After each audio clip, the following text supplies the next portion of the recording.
Bismillahirrahmanirrahim. Assalamualaikum warahmatullahi wabarakatuh. Sahabat yang beriman, pembentukan awal bendera Israel merupakan bagian dari munculnya gerakan Zionisme pada akhir abad ke-19. Ternyata bendera Israel mempunyai arti yang mendalam sesuai sejarah panjang sebelum menduduki tanah Palestina. Pada 20 Juli 1891, Jacob Askowitz dan putranya Charles merancang bendera Yehuda yang pertama kali ditampilkan di Aula Binai Jones Educational Society Boston, Massachusetts, Amerika Serikat. Ketika negara Israel dideklarasikan pada tahun 1948, terlihat gambar Theodor Herzl yang dikelilingi oleh bendera World Zionist Organization atau WZO. Menurut informasi dari laman Jewish Virtual Library pada Selasa, bendera WZO menggunakan simbol bintang Daud. Para Zionis Yahudi telah biasa menggunakan simbol ini sejak Kongres Zionis pertama pada tahun 1897. Akhirnya bendera tersebut dipilih dan diangkat sebagai lambang negara Israel. Alasan dibalik pemilihan ini disebutkan untuk mencerminkan semangat gerakan Zionis pada masa lalu. Bendera Zionis itu dikibarkan di Palestina pada saat Israel menyatakan kemerdekaannya pada tanggal 14 Mei 1948, sebagaimana dijelaskan dalam Britannica. Arti bendera Israel. Bendera Israel ternyata mempunyai arti tersendiri dengan makna misterius yang tersirat. Bukan hanya sekadar lambang negara, ini membuat kita bertanya-tanya tentang apa maksud Israel menyematkan sebuah pesan dalam benderanya. Warna putih dan biru. Bendera Israel memiliki latar belakang putih yang melambangkan kemurnian dari pengorbanan yang dibutuhkan. Sedangkan dua garis biru dipahami sebagai representasi talit. Teks suci menegaskan bahwa benang biru baru digunakan karena melambangkan kekudusan dan segala hal yang berkaitan dengan surga atau yang ilahi. Di zaman kuno, perintah untuk memasukkan benang biru ini pada pakaian melambangkan otoritas pemakainya, yang umumnya tidak dipakai oleh orang biasa, tetapi oleh kaum bangsawan seperti yang dikutip dari Jews for Jesus. Jumbai adalah simbol visual dari hukum-hukum Tuhan dan menggambarkan panggilan khusus Israel untuk menjadi suatu kerajaan iman demi maksud Tuhan. Ini menjadi lambang kesempurnaan dari hubungan perjanjian yang abadi antara Israel dan Tuhan, menunjukkan bahwa mereka adalah umatnya. Meskipun terjadi kegagalan, kesetiaan Tuhan kepada mereka tetap abadi. Oleh karena itu, dasar bendera dengan beberapa garis biru pada latar belakang putih melambangkan sejumlah besar kisah yang terjadi antara Tuhan dan umatnya. Seluruh konsep dasar dari penempatan garis-garis biru dalam konteks ini adalah bagian dari tanggapan Tuhan terhadap dosa-dosa Israel, memberikan instruksi simbolis yang terkode dalam bentuk warna untuk membantu mereka mengingat perintah-perintahnya. Bintang Daud atau Star of David. Lambang bintang ini lebih dikenal sebagai bintang Daud atau David. Ketika terdapat di dalam sebuah lingkaran, bintang ini dikenal sebagai segel Salomo. Awalnya bintang tersebut tidak umum digunakan sebagai simbol oleh orang-orang Yahudi hingga abad ke-14. Namun seiring berjalannya waktu sekitar abad ke-17, bintang tersebut mulai menjadi semakin melambangkan Israel.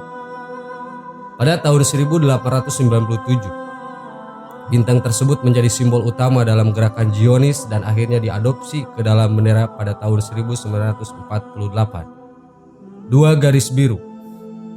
Kombinasi garis biru dengan latar belakang putih pada bendera Israel terinspirasi dari simbol talit, yaitu selendang yang sering dipakai oleh orang Yahudi ketika berdoa. Namun ada juga dugaan bahwa terdapat makna lain yang disembunyikan oleh para Zionis Yahudi mengenai arti dari bendera tersebut.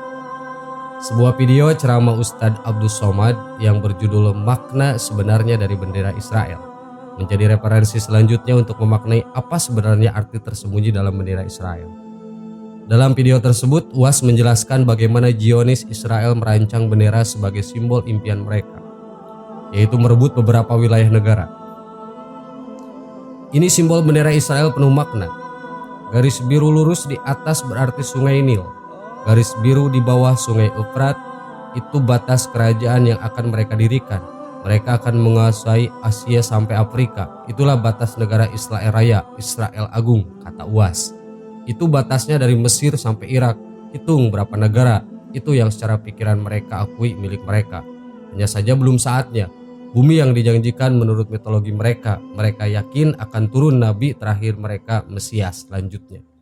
Selanjutnya UAS menyampaikan bahwa beberapa syarat yang harus diwujudkan Israel agar Mesias mau turun ke bumi. Mesias baru akan turun kalau semua Yahudi kembali ke tanah yang dijanjikan. Yahudi sempat menawarkan uang untuk raja-raja muslim yang dianggap bisa dibeli. Ternyata tidak ada yang mau karena imam mereka terlalu mahal. Jelas luas kemudian. Gabungan warna dan simbol ini mencerminkan keterkaitan antara Tuhan dan komunitas Yahudi. Sementara arti bendera Israel yang selama ini ditunjukkan ke publik adalah warna biru melambangkan langit, sementara warna putih melambangkan kesucian. Inilah sebabnya mereka menggabungkan kedua warna ini bersama simbol bintang David yang menjadi lambang resmi agama Yudaisme. Sahabat yang beriman, itulah sedikit makna dari bendera Israel. Semoga menambah wawasan kita. Allahu a'lam. Assalamualaikum warahmatullahi wabarakatuh.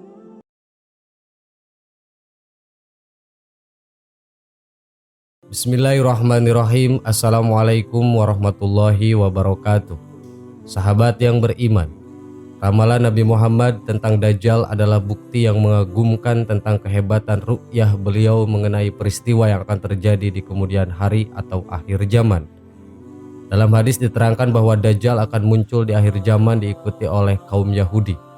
Meski tidak disebut dalam Al-Quran, Allah memberi petunjuk tentang identitas Dajjal atau Al-Masihid Dajjal dan pengikutnya sebagaimana firman-Nya. Dan untuk memperingatkan kepada orang yang berkata Allah mengambil seorang anak. Quran Surat Al-Kahfi ayat 4. Jika merujuk tafsir, mereka itu terbagi menjadi 3 golongan, yaitu pertama golongan kafir Mekah atau masa jahiliyah yang mengatakan bahwa malaikat-malaikat itu putri Tuhan. Kedua, golongan orang Yahudi yang mengatakan bahwa Uzair putri Tuhan. 3, golongan Nasrani yang mengatakan bahwa Isa putra Tuhan. Na'udzubillahi min dzalik. Adapun kebencian orang-orang Yahudi terhadap Isa bin Maryam, Nabi Isa alaihissalam, Al-Quran menguraikan begitu jelas, hingga menyebut-nyebut surah tulisan kaum Yahudi menodai kesucian Maryam, ibu Nabi Isa. Allah berfirman, dan kami hukum juga karena kekafiran mereka terhadap Isa dan tuduhan mereka yang sangat keji terhadap Maryam. Quran Surat An-Nisa ayat 156. Permusuhan kaum Yahudi terhadap Nabi Isa. Dalam Dajjal dan Ya'juj wa Ma'juj karya Luqman Abu Bakar dijelaskan sikap permusuhan kaum Yahudi terhadap Nabi Isa. Sikap permusuhan yang abadi ini diuraikan dalam Al-Quran. Maka kami timbulkan permusuhan dan kebencian di antara mereka hingga hari kiamat. Dan kelak Allah memberitakan kepada mereka apa yang telah mereka kerjakan. Quran Surat Al-Ma'idah ayat 14. Kaum Yahudi mengalami bermacam-macam penindasan, baik di zaman Nabi maupun sebelum beliau, dan penindasan ini berlangsung terus sampai lama sesudah beliau. Bahkan dapat dikatakan sampai muncul Dajjal, kaum Yahudi tetap mengalami penindasan oleh kaum Nasrani. Namun demikian Nabi meramalkan sebagai berikut. Dajjal akan diikuti oleh 70.000 orang Yahudi Isfahan yang mengenakan selendang syal Persia. Hadis riwayat Muslim. Kebanyakan orang yang mengikuti Dajjal ialah kaum Yahudi. Dajjal atau Mesias palsu adalah musuh Allah yang akan muncul disertai pengikut dan bala tentara yang terdiri dari kaum Yahudi. Perlu diingat bahwa dalam hadis tidak ada yang menerangkan bahwa Dajjal adalah orang Yahudi. Namun hadis menerangkan bahwa Dajjal identik dengan kaum kafir. Selain itu, Al-Quran menerangkan bahwa kaum Nasrani selalu lebih unggul daripada kaum Yahudi. Dan mereka orang-orang kafir membuat tipu daya, maka Allah pun membalas tipu daya, dan Allah sebaik-baiknya pembalas tipu daya. Quran Surat Ali Imran ayat 54. Ayat ini bermakna orang-orang mengingkari Nabi Isa dan ajarannya tidak tinggal diam. Mereka membuat tipu daya secara rahasia untuk menghalangi dakwah Nabi Isa. Akan tetapi Allah tidak diam. Dia membalas tipu daya mereka itu sehingga gagal dalam melaksanakan tipu dayanya. Allah sebaik-baik pembalas tipu daya, bahkan Dia menguatkan dakwah Isa dengan Roh Kudusnya atau Jibril. Namun kita dihadapkan dengan kenyataan yang aneh bahwa pemerintah Kristen sangat bergantung kepada bantuan kaum Yahudi. Para menteri dari pemerintah negara Kristen yang besar-besar mengerjakan apa saja yang dimintai oleh orang-orang Yahudi. Kaum Yahudi mempunyai banyak kekuatan untuk membantu pemerintahan Kristen. Bahkan Inggris yang begitu berjaya pun ikut membantu kepentingan Yahudi untuk menghancurkan kaum muslimin di Palestina.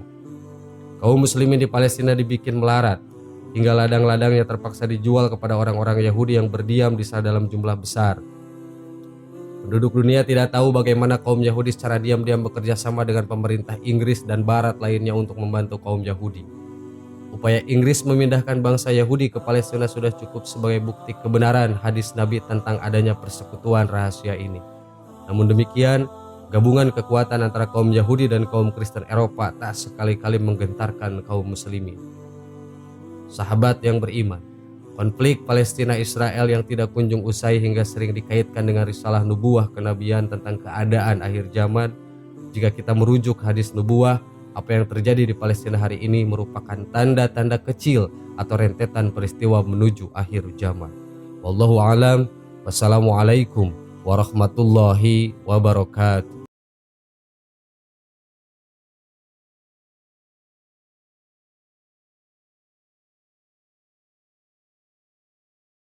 Subhanallah walhamdulillah wa la ilaha illallah wallahu akbar. Subhanallah.